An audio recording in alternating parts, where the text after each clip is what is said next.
Сайн байцгаана уу? Руна ТV сувгата тавтай морилцгаана уу? Та бүхэндээ зориулаад Малайзийн хамгийн үзэсгэлэнтэй залуухан хатнаас Малайзийн хамгийн өрөвдөлттэй хатан гэж дуудагдах болсон Манухара гэдэг бүсгүйгийн талаар ярьж өгье гэж бодлоо. Манухара гэдэг энэ бүсгүй болохоор дээр үед амьдарч исэн хатан биш, орчин цагт амьдарж байгаа ийм бүсгүй байгаа. За ингээд ярьж эхлэе. Манухара 1992 онд Жакартад төрсөн. Түүний ээж Дейзи нь хэдийгээр язгууртан удамтай бүсгүй боловч яг орчин цагт бол эдийн засгийн хувьд нэлээд хүндрэлтэй, хүнд хэцүү амьдарч байгаа эмэгтэй байгаа. Аав нь харин Америк хүн байсан. Тэгэхээр Манухара бол эрлийн зохион гэсэн үг. Манухараг бага бахт эцэг их хоёр нь салж үүнээс хойш бол ээжтэйгээ амьдрах болсон. Удалгүй Дейзи герман хүнтэй дахин гэрлэж түүний хойд аав нь герман хүн болсон гэсэн үг. Түүний ээж Дейзигийн хувьд бол тансаг хэрэглээг эрхэмлдэг, нэр мөнгө хоёрыг хамгийн чухал зүйл гэж боддог байсан. Дейзи охиноо багаас нь л олон хэлд сургаж, хооллолт, дасгал хөдөлгөөн гэх бүх зүйлийг нь өөрөө хянаж чинээлэг хүрээллийн үдшилгүүдэд байнга дагуулж явдаг байсан. Охиноо ер нь бол багаас нь маш олон зүйлд сургаад тэгээд ер нь нэлээд удам сайтай, баян хүнтэй гэрлүүлэх тийм хүсэл мөрөөдөлтэй байсан. Манухарач гэсэндээ гоо үзэсгэлэн бие галбираараа бусдын анхаарлыг татах үйт тийм үзэсгэлэнтэй охин болж өсөж том болж исэн. 12 наснасаа л тайзан дээр алхаж сэтгүүлүүдийн нүрийг чимэд богино хугацаанд Индонезийн томоохон моделуудын нэг болж чадсан. 2006 оны 12 сард Дейзи тухайн үеийн Малайз дэд сайд болох Нажиб Разакийн Куала-Лумпур дахь гэрт болсон хааны хүрээний зоогт урилга авдаг. Охиноо ингээд хааны ордон руу явхаас нь өмнө түүний ээж Дейзи Малайзад 9 хаан байгаа. Гэрлээгүй ханхууд ч гэсэн маш олон байгаа. Тэдний аль нэгтэй хэрвээ чи дотносож чадах юм бол насан туршийн санхүүдээ санаа зовхгүй болж маш сайхан амьдарч чадна гэж охиндоо хэлээд охиныгоо онгоцон цуулгаад Малайз руу явуулсан. Дөнгөж 15 настай Манухара ээжийнхээ үгийг бол ерөөсөө сайн ойлгоогүй. Мөн хааны амьдрал ямар байдгийг, энгийн хүмүүсээс хэр өөр амьдардаг вэ гэдгийг мэдхийг маш их сонирхож байсан учраас хааны ордны үдшилгийн урилгыг аваад мөн ээжийнхээ шахалтын дагуу явсан байна. Тэр үдшилтэд Келентаны ханхүү Тэнгүү Мухаммед гэдэг залуу оролцож исэн.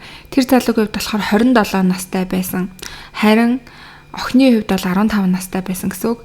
Түүний хувьд Манухараг олж хараад шууд түүнд дурлаж үдшилэг дууссаны дараа ч гэсэндээ Индонез руу очин түүнд маш олон төрлийн үнэтэй бэлэг сэлтүүдийг аваачж өгөн маш олон арга хэмжээнүүдэд ээж охин хоёрыг хамтд нь урих болсон. Ээж Дейзи нь бол энэ зүйлд маш их дуртай байсан.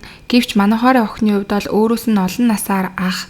Тэгээ дээрэс нь үсэн дээрээсээ ингээ халзарчихсан ханхууг харахтаа бол түүнд ерөөсөө таалагдаагүй гэж сүлд нь ярьсан байсан. Түүнчлэн ханхуугийн бүсгүйчүүдтэй холбоотой маш олон тийм цуурхлууд байдгийг сонсоод Манухара тэр залуугаас нилээн айж ер нь бол зүгтжсэн. Ханхуугийн хувьд болохоор өөрөөс нь Манухара зүгтаад ерөөсөө нүүр өгөхгүй байсан. Хичнээн мөнгө бэлэг сэлтээр татахыг оролцсон боловч энэ нь ерөөсөө үр дүнд хүрэхгүй байсан учраас нэгэн уулзалтын үеэр охиныг арх өгч согтоож унгаагаад түүнийг хүчирхийлсэн байна.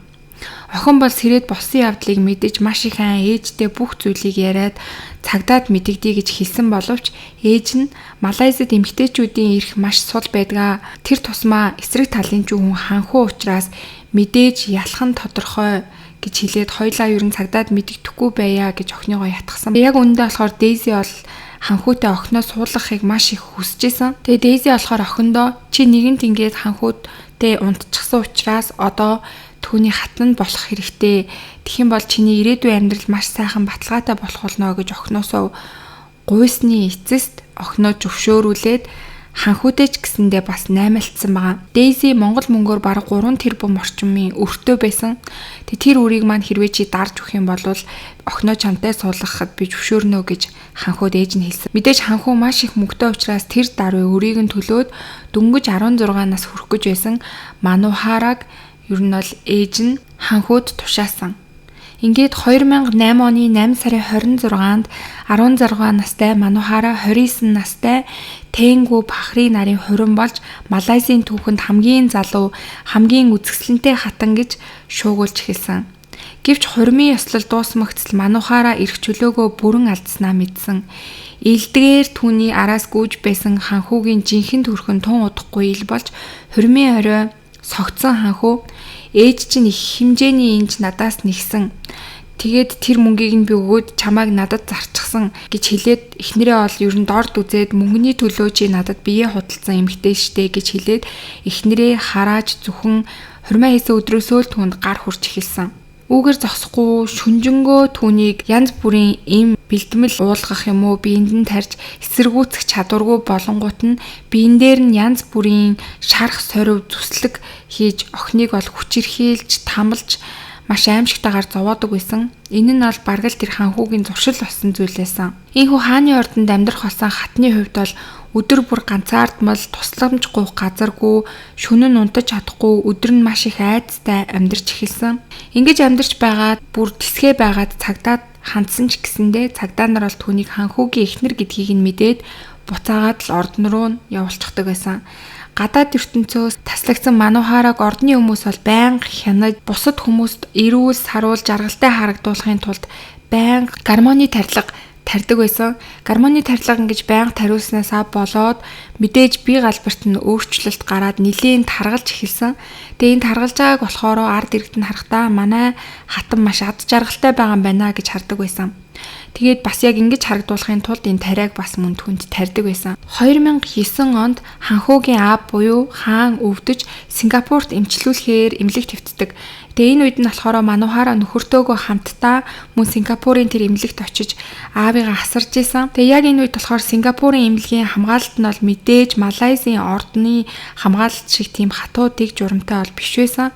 Тийм учраас манухаарад бол зүгтөх боломж харагдсан учраас боломжийг ашиглан цагдаагийн газарт очиж Америк болоод Индонезийн иргэн гэсэн үнэлгээ үзүүлэн тэднээс тусламж хүссэн байгаа. Манухаарагийн хувьд болохоор Америк болоод Индонез иргэншилтэй байсан. Сингапурын цагдаа Америкийн нэгдсэн улсын элчин сайдын яамны ажилтнууд охинд туслахаар болсон. Тэд хамтран манухаараг ханхуугийн хяналтнаас салгаж улмаар Индонезийн элчин сайдын яамны шугамар аюулгүйгээр нөхрөөс нь тусад нь Жакартад буцааж хүргэж өгсөн байгаа. Индонез буюу түүний төрлөх нутагт нь авчиж өгсөн гэсэн. Гэртээ эмэгтэй охин ээжтэйгээ уулзаж ээжтэй бүхэл болсон явдлыг яран ээжээсээ гуйж ээжтэйгээ хамт цагдаагийн газарт очиж тэндээ өргөдөл өгөөд тэгээд бүр хэвлэлийн баг хурлыг хийж хааны ордонд өнгөрөөсөн өөрийнхөө туулсан бүх зовлонгуудаа хэвлэлийн баг хурал дээрээ ярьсан. Тэгээд үүнийхээ дараа болохоор ханхууг шүүхэд өгөөд салалт болоод нөхөн төлбөрийг нэхэмжилсэн. Тэг яг энэ үеэс бол дэлхийн дахны анхаарал Малайзийн зүг рүү чиглэсэн. Тэгээ Малайзийн тал болохоор хааны гэр бүлийн хувийн асуудлаа. Тийм учраас энийг бол олон нийтэд дэлгэх шаардлагагүй гэж албан шалгалтаас бол зайлсхийж исэн. Эмнэлгийн шинжилгээгээр бол манухаарагийн биед зүсэгдэл хатгсан тийм сорив маш олон тоогоор илэрсэн. Тэгээ энэ нь болохоор маш удаан хугацаанд хүчирхийлүүлж исэн. Бие мах бодийн хувьд бол маш их тийм зовлон амсж исэн гэдэг нь бол тодорхой байгааг харуулж исэн. Тэгээ энэ бүх мэдээллүүдэнд харахад манухаарагийн ярьсан ярианууд олон нийтэд ил болснээс хойш бол Индонезийн ард түмэн хамгийн үзэсгэлэнтэй хатан гэж бодож исэн манухаараа хамгийн өрөвдөлтэй хатан байсан юм байна гэж бол ярьцгаах болсон. За ингээ удалгүй манухаарагийн шүүхэд хандсан тэр өргөдлийн хариу нь гарсан. Гэвч энэ хариун дээр болохоор Дейзи болоод манухаараа ханхууг доромжилсан байна, гутаалт хийсэн байна, нэр төрд нь халтсан байна.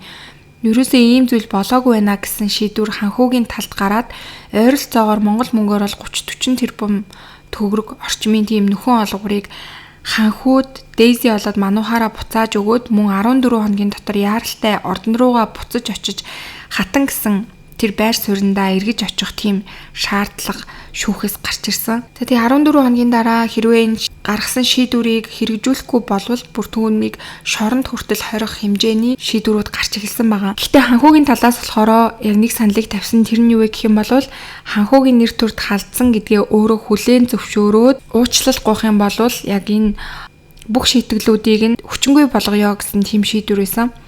Манухаарагийн хувьд бол аргагүй эрхэнд орсон учраас өөрийнхөө өгсөн бүх тэр өргөдлүүдийг буцааж авсан байгаа. За тэгээд энэ бүх шүүхийн маргаанууд дууссаны дараа бол Манухара Ханхугээс бол харилцаагаа таслаад тэгээд өөрийнхөө төрлөх хот болох Индонезид амьдарч байгаа. Одоогоор түүний хувьд болохоор урлагийн тайзнаа дахин гарч янз бүрийн ток шоунууд болоод нэвтрүүлгүүдэд оролцоод мөн Малайзийн хааны удмын харанхуй байсан маш аимшигтай зүйлсүүдийн талаар яриад маш олон кинонуудаас дүрийг бүтээж олонний танил ер нь бол од болсон байгаа. Хэдийгээр маш олон хүмүүс бол Манухарыг ээж Дейзиг охиныхоо амьдралаар тоглосон гэж түүнийг буруутгадаг боловч охин нь бол ээжигээ аль хэдийн уучлаад тэгээд одоо том компани байгуулад буйны үйлс, сайн үйлсийн аяныг бол маш ихээр хийдэг. Ер нь бол Индонезид нэлийн сайн нэр нөлөөтэй инфлюенсер нөлөөлөгч эмэгтэй болоод амьдарч байгаа. Индонезид төрөөд Малайзийн ханхүүтэй гэрлэж үүнээсээ болж маш их зовлон зүтгүүрийг амсаж байгаад азар өөрийнхөө нутаг руу буцаж чадан одоо л яг өөрийнхөө маш аз жаргалтай амьдарч байгаа бүсгүй тухай байлаа. За тэгээ та бүхэн бас энэ түүхээс өөрт төрж байгаа сэтгэлдлүүдээ бас өөрсдийнхөө мэддэг тиймэрхүү зүйлсүүдээ комент хэсэгт бичээд би бинтийгээ хуваалцаарай. За ингээд өнөөдөр ч гэсэн миний бэлдсэн дугаарыг сонссон та бүхэндээ маш их баярлалаа. Удахгүй эргээд дараагийн дугаараар уулзцгаая.